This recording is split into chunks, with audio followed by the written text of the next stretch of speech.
Bom dia na paz do Senhor. Vamos continuar comentando a Bíblia na nossa leitura em ordem cronológica.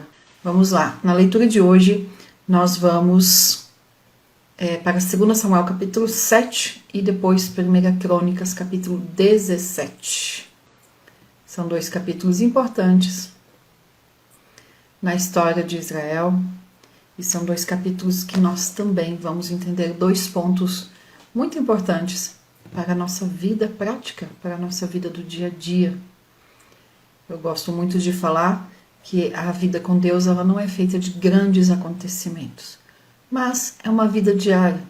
E deve ser uma vida diária com Deus, recheada aí de pequenas coisas, pequenas ações, dia a dia. A vida é construída dia a dia. Vou falar dos dois capítulos um pouquinho, só para nós entendermos. Não tem grandes diferenças entre 2 Samuel 7 e 1 Crônicas 17. Os dois tratam da mesma coisa, do desejo de Davi de construir uma casa para Deus, de construir um templo, de construir uma igreja, e da resposta de Deus dizendo: não, Davi, você não vai construir. E os dois capítulos eles são muito semelhantes. Capítulo 7 de 2 Samuel tem 29 versículos e 1 Crônicas 17 tem 27 versículos. Então tem uma diferença ali só de 2 versículos. Não tem uma diferença muito grande. As diferenças entre um e outro são bem sutis. Na verdade, eu vou chamar a atenção apenas para uma diferença, que é logo no início do texto. Então, se você está com sua Bíblia, abra a Bíblia em 2 Samuel 7. E, como eu sempre falo, usa o dedinho aqui e marca 1 Crônicas 17, apenas para você ver que a expressão, a diferença aí é muito sutil, é muito pequenininha. E as sutilezas, as diferenças entre 2 Samuel 7 e 1 Crônicas 17, realmente, tirando essa que eu vou ler agora, as outras são muito pequenas, são mais diferenças de vocabulário. Um usa uma palavra, o outro usa outra, mas que no fim tem o mesmo significado. Então, não tem muitas, não tem grandes diferenças nesses dois capítulos. Vamos lá. Davi levou a arca de volta para Jerusalém depois de muitos anos que ela ficou fora. E onde é que essa arca ficava? Numa tenda, num cortinado, eram cortinas ali armadas no formato de tenda. E Davi, lá no finalzinho do capítulo 5, aqui de 2 Samuel, nós lemos que Davi ganhou uma casa, E Irão, rei de Tiro, enviou mensageiros a Davi e madeira de cedro e carpinteiros e pedreiros que edificaram a Davi uma casa. Então Davi tinha uma casa construída de cedros. E aqui no capítulo 7, então, nós lemos que Davi sentiu esse desejo de construir uma casa para Deus. E a única diferença assim direta e mais forte, mas mesmo assim sutil, entre 2 Samuel 7 e 1 Crônicas 17 está justamente no primeiro versículo. Olha o que 2 Samuel fala. E sucedeu que, estando o rei Davi em sua casa, que o Senhor lhe tinha dado descanso, e que o Senhor lhe tinha dado descanso de todos os seus inimigos em redor.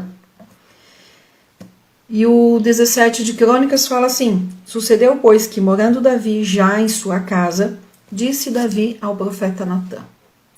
Então, qual que é a sutileza aqui, que está muito pequena, mas é a informação, o detalhe mais importante, entre aspas, que aparece mais.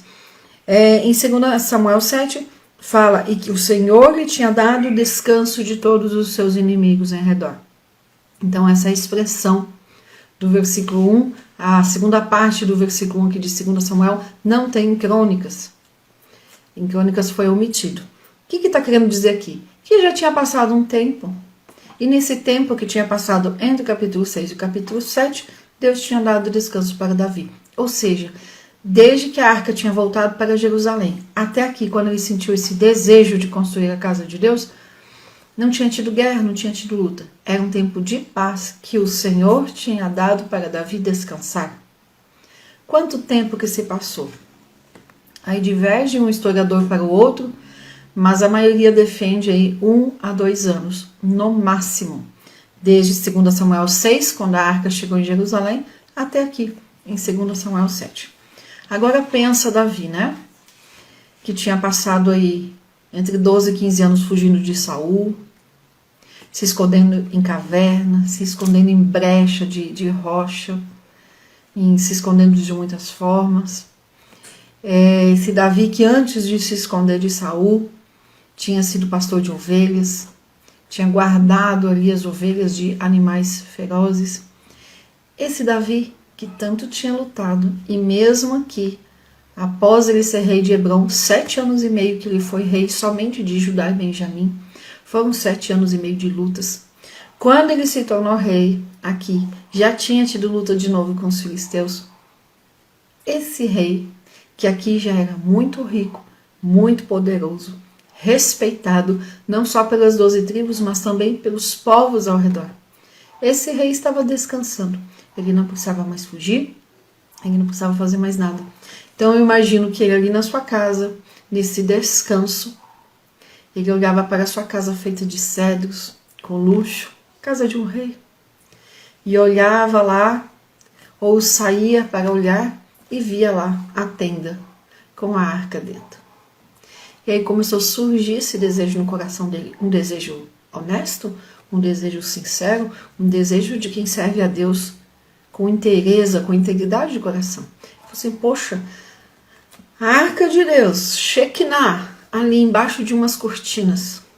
E eu aqui nessa casa construída de cedros, essa casa construída com luxo, não tá certo isso. Eu quero fazer uma casa para Deus. E aí, ele faz o quê? Conversa com o profeta Natan. E aqui o profeta Natan começa a aparecer, a primeira vez que ele aparece, aqui em 2 Samuel 7. E nós vamos ver o profeta Natan com bastante proeminência, com bastante destaque, durante uma maior parte do reinado de Davi, daqui em diante, nas próximas décadas, inclusive. E aí Davi fala para o profeta Natan, olha,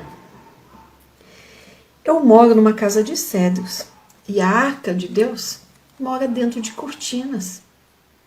Cortinas que ficam empoeiradas, que ficam sujas, tá ali. E Natan faz o quê? Natan responde aquilo que muitas vezes nós respondemos, ou para nós mesmos, ou para as pessoas. Vai e faze, conforme o que está no teu coração, rei. Porque o seu desejo é um bom desejo. E Natan continua falando assim no versículo 3, porque o Senhor é contigo. Ou seja, vai e faz. Aqui em Crônicas fala um pouquinho diferente, né? Tudo quanto tens no teu coração faze, porque Deus é contigo. Mesma expressão, só umas palavrinhas diferentes. E aí, olha só. Né? O primeiro ponto foi que nós temos 2 pontos principais para aprender aqui com 2 Samuel 7 e Crônicas 17. O primeiro ponto. Cuidado com o óbvio na nossa vida. Cuidado. Muitas vezes, aquilo que parece óbvio, muitas vezes aquilo que parece certo, aquilo que parece que vai agradar a Deus. E pode ser que até agrade, mas não é o que Deus quer para a nossa vida, de forma individual. Deus tem um plano para o seu povo, para a coletividade, como eu falo. Mas Ele também tem um plano individual, algo para cada um de nós. E o que pode ser bom para mim, o que Deus quer para mim, o que Deus quer que eu faça para Ele, pode não ser o que Ele quer que você faça. Pode ser que o meu chamado seja ensinar, o seu pode ser o de louvar. Pode ser que o meu seja viver mudando de um lugar para outro lugar. O seu pode ser que Deus queira que você fixe raízes onde você está. Nós não sabemos. Então, cuidado com aquilo que parece óbvio, cuidado com aquilo que parece lógico, que parece certo, que pode ser até que seja certo, mas não é o que Deus quer para você. E aí o seguinte, conte aí na sua mão, que é muito difícil que alguém precise de mais de 10 dedos para contar o que eu vou falar. Conte na sua mão Quantas decisões sérias e importantes, grandes decisões que você precisou tomar na sua vida? Vou falar de mim especificamente, sair da casa dos meus pais, morar sozinha, morar longe. Tinha 17 anos quando saí de Santa Catarina e fui para São Paulo. Casar? Casar é uma grande decisão. Comprar uma casa própria, viver de aluguel, outra grande decisão. Mudar de país, mudar de estado, são grandes decisões. Pedir demissão do emprego, encerrar uma carreira, mudar de país completamente, são grandes decisões. E para essas grandes decisões, nós que servimos a Deus já estamos acostumados, quando temos uma grande decisão, a orar, buscar em oração, buscar na palavra. Tem gente até que sai buscando de outras formas, vai em busca de uma revelação, vai em busca de alguma outra coisa. Grandes decisões, nós já estamos acostumados a buscar a orientação de Deus. Mas sabe qual que é o nosso problema? Nós acabamos tomando conta, tomando as rédeas das coisas do dia a dia. Agora, contou na sua mão quantas decisões que você já teve que tomar na sua vida? Grandes decisões? 3, 5, talvez 8. A nossa vida, é claro que essas grandes decisões, elas impactam toda a nossa vida. A decisão grande que eu tomo hoje vai impactar daqui para frente. Vai impactar mesmo, e não só a minha vida, mas de quem convive comigo. Mas nós estamos acostumados a buscar a orientação de Deus, a orar, pedir orientação para essas grandes decisões. Hoje o que eu quero chamar a atenção é para as coisas do dia a dia. A nossa vida, embora as grandes decisões impactem toda a nossa vida, mas a nossa vida é formada de um dia após o outro. Dessa vida comum do dia a dia. E aí sabe o que acontece? Nessa vida comum do dia a dia, a gente não pede, a gente não busca orientação. A gente só vai atrás de orientação. A gente só vai pedir quando, a corda chega aqui, quando a água chega no pescoço. Aí a gente corre atrás de orar, de clamar e de buscar. Isso que a palavra de Deus nos fala exatamente o contrário.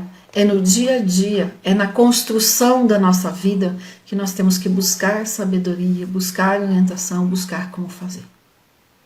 E nós temos que ter esse cuidado de não pegar o óbvio, aquilo que parece certo, aquilo que parece direto, aquilo que parece exatamente a vontade de Deus e colocar na nossa vida, sem orar, sem buscar orientação.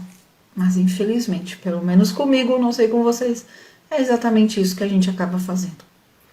É um trabalhar, é um exercitar da nossa vontade que nós temos que abrir mão para buscar a vontade de Deus no dia a dia. Em cada coisa, em cada ação, é construir a nossa vida diária com Deus, é construir dia a dia, não buscar Deus somente nas grandes coisas. Então, cuidado com o óbvio na sua vida. Pode parecer que é bom, pode parecer que Deus está se agradando, mas pode ser que Ele não esteja. Então, busque orientação todos os dias para todas as suas decisões. A nossa vida é um abrir mão de nós mesmos, abrir mão da nossa opinião. Quem vive realmente a vida que Deus quer, não tem opinião própria. Janaína, que história, como assim não tem opinião? Não tem. Lá em Filipenses 2, do 3 em diante, nós vemos que nós devemos imitar a Jesus. E Jesus se esvaziou dele mesmo. Ele não precisava, mas ele fez isso para nos mostrar. Nos esvaziar do eu, das nossas opiniões. O que serve a Deus, o que busca servir a Deus, ele não vai ter opinião sobre alguma coisa. Ele vai buscar na palavra de Deus e vai falar. A palavra de Deus fala tal coisa. Janaína, qual a sua opinião sobre tal coisa? A palavra de Deus fala tal coisa. A palavra de Deus fala tal coisa. Não é fácil se esvaziar. Eu não gosto muito da palavra, mas é a palavra que melhor explica o conceito de jejum de opinião. Não preciso dar opinião sobre tudo. Mas vamos voltar aqui a Davi? Então, cuidado com o óbvio em nossa vida. Ele queria construir uma casa para Deus e parece muito bonito, é um desejo bom. Natan tinha razão, é um bom desejo. Só que Natan respondeu para Davi, faz conforme o teu desejo, porque não consultou a Deus. E aí, chega a noite, o profeta Natan vai ali para sua casa. A Bíblia fala que na mesma noite, a palavra do Senhor veio a Natan e disse: vai e diz ao meu servo, você não vai construir a casa para mim. Dureza, não? Você já pensou? Ter um desejo, algo que você quer muito para fazer. Todo mundo ao seu redor aprova e concorda com essa palavra. Concorda, olha, excelente coisa, vai e faz. E aí no dia seguinte você descobre que não é vontade de Deus? O que você faria se eu fosse Davi? Será que nós agiríamos como criança mimada? Ou será que nós ignoraríamos a vontade de Deus? A palavra que o profeta veio trazer. Quantas vezes eu mesma não ignorei, dizendo não. Só ele está dizendo o contrário. Todos os outros aprovaram a minha ideia. Deixa eu fazer. E aí a gente faz e quebra a cara. E muitas vezes consequências por muito tempo, se não para o resto da vida. Então vamos cuidar. Vamos aprender com Davi. Então o primeiro ponto de aprender com ele. Cuidado com o óbvio nessa vida. Deus não permitiu Davi, mas Deus fez uma promessa para Davi. Então, dos versículos 1 a 3, aqui em 2 Samuel 7, nós temos o desejo de Davi. Lá em Crônicas 17, o desejo de Davi vai até o versículo 5, 6 ali. Do 4 ao 17 de 2 Samuel 7, nós temos a aliança de Deus com Davi. Então, Deus faz uma aliança com Davi. Deus fala assim, olha, você não vai construir casa para mim, mas um filho seu vai construir. E Davi, não é só isso não. Olha só, a partir de agora, a descendência real, o trono de Israel, está dentro da tua família. Não é só na tribo de Judá, já que Judá teve muitos filhos, mas era na tribo de Judá, na cabeça, no pai, na liderança de Davi. E toda a descendência de Davi, apontando diretamente para o nosso Rei Jesus. E Deus fala mais com Davi. Deus fala assim, olha, em todos os lugares onde você colocou seu pé, eu estava com você. Sabe aqueles salmos que nós lemos, salmos de Davi, onde fala assim, Senhor, me desamparaste? Até quando vai me deixar aqui esquecido? Senhor, estou sozinha, estou descendo a sepultura. Quantos salmos que Davi escreveu dizendo, não estou sentindo a tua presença, Deus. Tu me esqueceu aqui. Quando que você vai vir me socorrer? Aí que Deus fala para Davi, olha, todas as vezes que você se sentiu sozinho, eu estava com você. Todas as vezes que você achou que estava lutando sozinho, eu estava ali com você. Vamos ler aqui rapidinho, versículo 8. Agora, pois, assim dirás ao meu servo Davi, assim diz o Senhor dos Exércitos, eu te tomei da malhada de detrás das ovelhas, ou seja, o Davi pequeno, adolescente, ali se escondendo atrás das ovelhas. Deus tirou ele dali e o fez chefe do povo de Deus. Versículo 9. E fui contigo por onde quer que você foi. Eu destruí os inimigos diante de ti. Fiz para ti um grande nome, como o nome dos grandes que há na terra. Não foi depois que Davi morreu que Deus tornou o nome de Davi conhecido. Não, isso foi em vida. Davi viu Deus honrando o seu nome, colocando o nome dele entre os grandes reis da terra. Mas o que eu acho mais maravilhoso é esse versículo 9. E fui contigo por onde quer que fostes. Quantas vezes que Davi disse, Senhor, eu estou aqui sozinho. Até quando? Até quando que eu vou ter que aguentar? Senhor, você se esqueceu de mim? Nós lemos essa semana vários salmos com essa expressão. Senhor, até quando? Até quando? E olha que lindo. Deus fala, por onde você foi? Eu estava contigo. E eu pego isso para mim. Quantas vezes que eu me sinto sozinha ou que eu já me senti como que esquecida? E nós vemos que o Deus Todo-Poderoso estava ali, cuidando, estava presente. E eu, por olhar demais para o eu, para as minhas coisas, os meus pensamentos, os meus problemas, para me autocentrar demais, não consegui perceber a presença de Deus e achei que estava sozinha. E por achar que estava sozinha, vou me sentindo cada vez mais sozinha. Mas Deus fala que não, nós não estamos sozinhos. Ele está conosco. Ele está cuidando de nós. Então Deus não permitiu que Davi construísse a casa de Deus, mas ele concedeu ao filho de Davi. Então aqui Deus faz uma promessa para Davi. Olha, o fruto do seu ventre vai construir a casa para mim. E a partir de agora você tem descendência real. A sua descendência é a descendência real de Israel. E não é pouco, porque Deus fala o quê? Olha só, versículo 13. Este edificará uma casa ao meu nome, né, o fruto do teu ventre ali. E confirmarei o trono do seu reino para sempre. Não é enquanto tiver família, não é enquanto tiver filho, não, é para sempre. E sabemos que esse para sempre está no nome de Jesus. E aí, eu falei, né, duas coisas para aprendermos aqui nesse capítulo de hoje. A primeira é o cuidado com o óbvio na nossa vida. E a segunda coisa é justamente a reação de Davi. E nós precisamos tanto aprender a reagir. 90%, até mais, dependendo da fase de vida que nós estamos, do nosso comportamento são reações aos outros. A maior parte dos nossos comportamentos são reações e não ações. Então nós precisamos aprender muito, muito, muito com Davi a como reagir. E a Bíblia nos ensina que nós temos que ter ali, né, desenvolver o fruto do Espírito.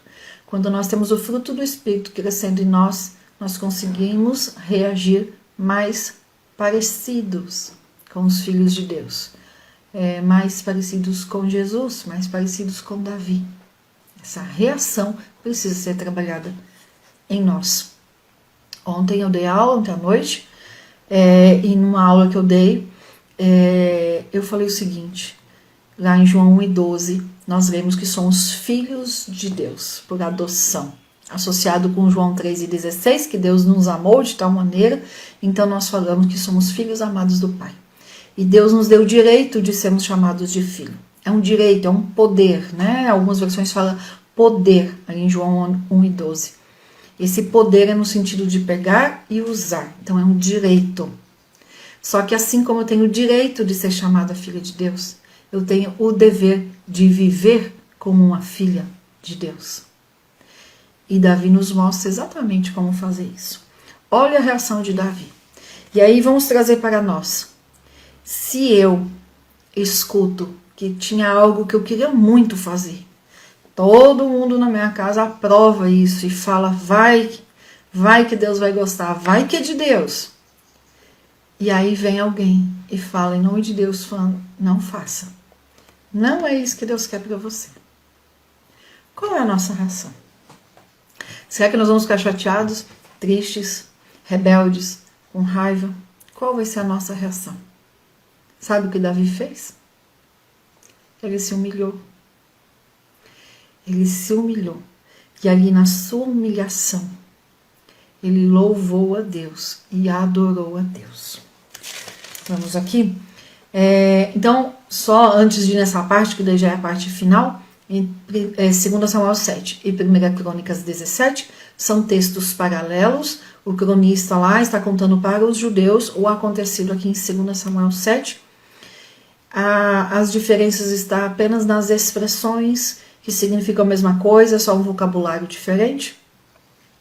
E no versículo 1 de 2 Samuel 7, que fala ali de que tinha passado um tempo de paz no reinado de Davi. E 1 Crônicas 17 não fala isso, tá? E aí vamos aqui então para essa parte final. Olha só, versículo 18, aqui de 2 Samuel 7. Então, por isso que eu não estou indo lá para Crônicas, porque os textos são paralelos. O versículo 17 fala assim, então, conforme todas as palavras que Deus havia dado, falou Natan a Davi. Então, entrou o rei Davi e ficou perante o Senhor e disse: quem sou eu, Senhor? E qual a minha casa para me trazer aqui? Então ele reconhece que ele não é ninguém, que ele é pequeno, que ele não é nada, que se ele está ali é porque Deus o colocou. E Davi fala: olha, não bastou só me colocar aqui como o rei do teu povo. Foi pequeno. É pouco aos teus olhos, Senhor Jeová, ter me colocado como o rei do teu povo. Mas ainda está falando para tempos distantes, ou seja, ali falando, né, dessa descendência real. É isso o costume dos homens, Deus? Davi pergunta. E que mais te falará ainda Davi? Por causa da tua palavra, segundo o teu coração, fizeste esta grandeza. E ainda me fez saber. Davi não precisava saber. Ele podia morrer sem saber que ele teria descendência real. Que a família dele seria, que ocuparia o trono de Israel. Davi não precisava saber disso, gente. Mas Davi deu essa alegria para ele. Aqui ele fala: e ainda me deu essa grandeza de saber isso. Grandioso és, ó Senhor Jeová, porque não há semelhante a ti, adorando a Deus. Não há outro Deus senão tu. E aí Davi aqui vai falando. E quando ele pergunta assim, né, ele fala que: Senhor, mas a minha família é descendência real. Porque não era costume. Nós vimos em Juízes que não passava de pai para filho. Nós vimos com Saul, que também não passou para a família dele, que ficou um filho ali, que inclusive disputou com Davi nos primeiros capítulos aqui que nós já lemos. A partir de Davi que vira descendência, o reinado passa a ser na família, que não era. Antes Deus levantava e colocava as pessoas, tanto profeta como rei, como juiz, os líderes. Moisés não passou para o filho dele, passou para Josué, que foi Deus que instituiu. A partir daqui, então, os reis passam a ter essa linhagem, essa descendência. Então, Davi nem conhecia essa questão no meio do povo de Deus de descendência. É a partir daqui. Então, qual é a nossa atitude quando a gente tem um pedido negado? Qual que é a nossa atitude quando temos um sonho que alimentamos por muito tempo e aí ficamos sabendo que não vamos poder fazer? Qual é a nossa reação? Versículo 28. Agora, pois, Senhor Jeová, tu és o mesmo Deus, e as tuas palavras são verdade, e tens falado a teu servo este bem.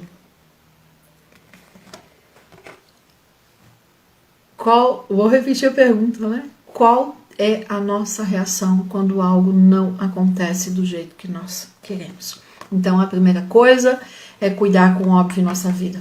A segunda coisa é trabalhar a nossa reação. A nossa reação precisa ser de servos de Deus. A nossa reação precisa ser uma reação de filhos de Deus. Deus não dá o que nós queremos, porque Ele tem algo diferente para nós. Não estou nem dizendo algo maior ou algo menor, mas algo diferente. Os planos de Deus são personalizados, são de acordo com cada um, com a nossa personalidade, com quem nós somos, na nossa identidade. Deus respeita isso. E Deus trabalha assim, naquilo que nós fomos formados. Há um plano individual, há algo para cada um de nós. Eu posso até achar bonito alguém que canta, mas a minha voz não foi feita para isso. Já tentei. Até um dia que eu falei: não é isso para mim. Deus tem outra coisa. E assim é com muita gente, de ficar lutando e querendo. E aí quando entende que é não, continua reagindo igual filho mimado. E enquanto nós estivermos reagindo como filhos mimados, nós não vamos usufruir da bênção de Deus. Nós não vamos usufruir daquele senso de realização, de satisfação pessoal. Sabe quando você está cumprindo com o seu chamado e você tem plena convicção de que é aquilo que Deus quer para você? Esse sentimento não tem outro para comparar, para igualar. O sentimento, essa convicção, essa alegria de estar cumprindo com o que Deus quer para nós. Davi sentiu isso. Nós vamos ver daqui em diante a história vai começar a mostrar, aqui em 2 Samuel e 1 Crônicas, como Davi viveu de forma plena aquilo que Deus queria para ele. Deus não permitiu ele construir a casa de Deus, mas Deus permitiu que ele desenhasse a planta da casa de Deus. Deus permitiu que ele escolhesse os materiais de construção e já deixasse lá grande parte do material separada por Salomão. Davi organizou o culto que seria lá no templo. Davi fez muita coisa em relação à casa de Deus. Deus só não deixou ele construir, porque todas as outras coisas Deus permitiu que Davi fizesse. E Deus permitiu que Davi, o próprio, colocasse seu filho. Ele viu o filho se tornar rei. Ele viu a promessa que Deus fez aqui em 2 Samuel 7 se cumprir na vida dele, através de Salomão. Então vamos aprender hoje, vamos olhar mais como nós estamos reagindo. Davi, apesar de todos os seus pecados, das suas dificuldades pessoais, suas limitações pessoais, ele é conhecido. A palavra de Deus fala que Davi foi um homem segundo o coração de Deus.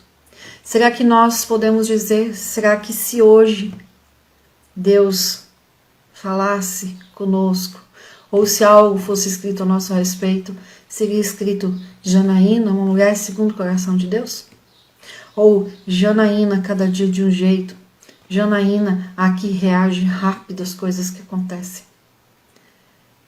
Vamos olhar um pouquinho para como estamos reagindo. Pense em quantas decisões grandes que você já teve na sua vida e o quanto elas impactaram na sua vida. O quanto elas impactaram ao seu redor. O quanto você orou pedindo orientação para cada uma dessas. E compare aqui na balança o quanto que você pede orientação para o dia a dia. Para o que fazer a cada dia, a cada manhã, a cada tarde. É sério. Isso aqui é sério.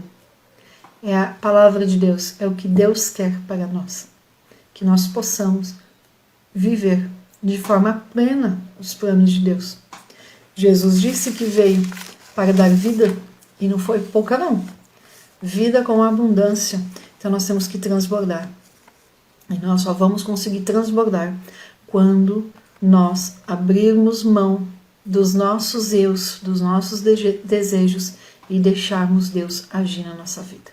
Que possamos aprender com Davi, quando recebermos um não, nos humilharmos e nos colocarmos na presença de Deus e adorarmos a Deus, apesar do não. E Deus vai transformar, Deus vai usar esse não para fazer algo melhor para a nossa vida. Amém? Vamos encerrar então. Amanhã estaremos aqui novamente. Amanhã nós vamos comentar alguns salmos que tem a ver com essa passagem aqui, com esse evento do desejo de Davi de construir uma casa ao Senhor. E vamos avançar na nossa leitura em ordem cronológica. Obrigado pela companhia. Deus abençoe.